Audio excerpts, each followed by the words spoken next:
मेरा नाम हिमांशु रॉय है। मैं सृजन फर्टिलिटी क्लिनिक पटना में कार्यरत हूँ। हम लोग आज बात करने जा रहे हैं पुरुष प्रधान बांझपन के बारे में और उसमें लो स्पर्म काउंट के बारे में या स्पर्म काउंट का क्या महत्व होता है उसके बारे में।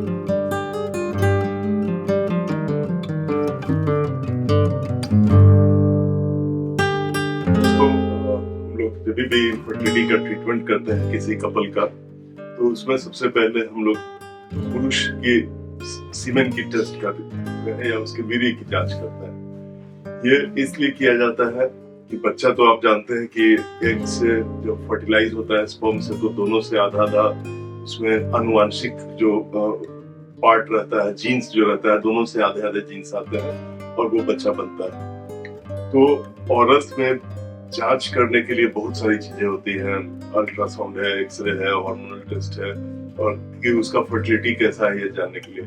लेकिन पुरुष में केवल एक ही जांच आपको काफी हद तक बता देता है कि उसमें हस्बैंड में कोई ऐसा प्रॉब्लम तो नहीं है जिसके चलते बच्चे होने में दिक्कत हो रही है। तो स्पर्म काउंट इसीलिए इम्पोर्टेंट है कि ये एक बहुत ही आसान, सरल, सस्ता उपाय होता है जिसके द्वारा हम लोग पुरुष फैक्टर को या मेल फैक्टर को रूल आउट कर सकते हैं कि हाँ, पुरुष के चलते तो कोई प्रॉब्लम नहीं हो रहा है। लेकिन साथ साथ में हम लोग को ये भी ध्यान रखना चाहिए कि बहुत कपल्स ऐसे भी होते हैं कि शादी के तुरंत बाद 3 ही 4 महीना में आ जाते हैं और बोलते हैं कि हमको स्पर्म टेस्ट करवाना है या कुछ ऐसे जांच करवाने हैं। तो उसमें हमें ध्यान रखना चाहिए कि केवल स्पर्म का जो रहता है काउंट और मोटिलिटी जो हम लोग सीमेन टेस्टिंग में देखते हैं, वो आदमी के फर्टिलिटी को नहीं बताता है। वो स्पर्म का एक जो संख्या है वो बताता है, लेकिन उससे बच्चा होने में कितना टाइम लगेगा या नहीं लगेगा ये नहीं पता चलता है। तो किसी को अगर हड़बड़ा के शुरू में ही वो जांच करा लेता है और उसे पता चलता है कि नहीं, उसका काउंट जो है जितना नॉर्मली माना जाता है कि 15-20 मिलियन से ऊपर होना चाहिए, उससे कम थोड़ा भी रहता है, तो फिर उसे साइकोलॉजिकल प्रॉब्लम सब होने लगता है।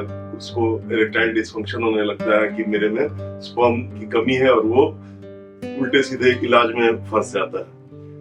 इसलिए कि हम लोगों ने देखा है कि बहुत सारे ऐसे पुरुष जिन्हें कि तुरंत बच्चा ठहर गया है, उनके भी सीमेन में काउंट जो होता है वो कम भी रह सकता है, और तभी भी उन्हें टाइम टू प्रेगनेंसी जिसको बोलते हैं टीटीपी, वो कम होता है। और बहुत ऐसे भी लोग होते हैं जिनमें कि स्पर्म्स का काउंट काफी रहने पर भी टाइम टू प्रेगनेंसी ज्यादा होता है, माने उन्हें ज्यादा वक्त लगता है।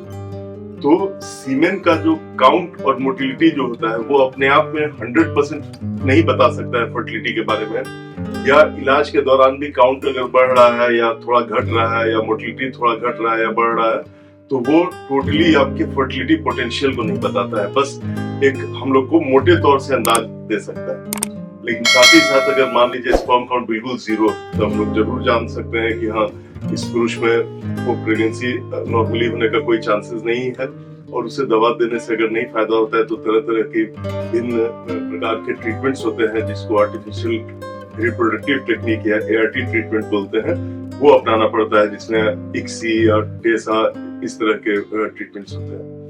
तो स्पर्म काउंट करने के लिए पुरुष और पत्नी को कम से कम 2 से 3 दिन का गैपिंग रहना चाहिए। और स्पर्म का कलेक्शन बहुत इंपॉर्टेंट है कि उसे लैब के जितना पास हो सके उस जगह पे कलेक्शन करना चाहिए। अच्छा रहे कि जो जनरल लैब में उस टेस्ट को नहीं कराया जाए, जहाँ पे स्पेशलिस्ट हो इनफर्टिलिटी के, उसी जगह कराया जाए, इसलिए कि स्पर्म काउंट अगर ठीक से नहीं किया जाए तो उसमें भी काफी एरर्स आ सकता है। तो उस अच्छे जगह पे ही कराए ताकि आप बिना मतलब के फालतू इलाज में नहीं पड़ जाइए। जो सीमेन का कलेक्शन होता है कभी भी इस प्रकार के कंटेनर में लेना चाहिए जो जिसका मुंह चौड़ा हो, जिसके चलते सीमेन जो रहता है वो टोटल सीमेन उसमें देना है, उसका सैंपल नहीं देना है कि एक छोटा सा पार्ट उसमें 2 बूंद या 4 बूंद देना है। वो सीमेन का टोटल, इसलिए हम लोग सीमेन का वॉल्यूम कितना है वो भी देखना रहता है, और पस सेल्स है कि नहीं ये देखते हैं। सीमेन निकलने के बाद पतला लिक्विफाई हो जाता है कि नहीं, गाढ़ा पहले होता है फिर लिक्विफाई होता है। तो ये सब प्रोसेसेस जो होता है उसमें बहुत सारे एंजाइम्स होते हैं जिनका कि बॉडी के अंदर में जो नेचुरल फर्टिलाइजेशन का प्रोसेस होता है उसमें वो सब चीज की जरूरत होती है। तो सीमेन में केवल काउंट और मोटिलिटी ही नहीं बल्कि और भी चीज की जांच की जाती है जो कि आपको स्पेशलिस्ट डॉक्टर के यहाँ ही उपलब्ध होगा। साथ ही साथ इसमें मॉर्फोलॉजी देखा जाता है, जो कि फिर से काफी ही स्पेशलाइज्ड प्रोसीजर है कि मॉर्फोलॉजी स्पर्म का कैसे देखा जाए। अब कंप्यूटर असिस्टेड बहुत सारे आ गए हैं मशीन ऐसे, जिससे कि मॉर्फोलॉजी देखना आसान हो गया है, नहीं तो मॉर्फोलॉजी जनरल लैब में देखना लगभग इम्पॉसिबल होता है।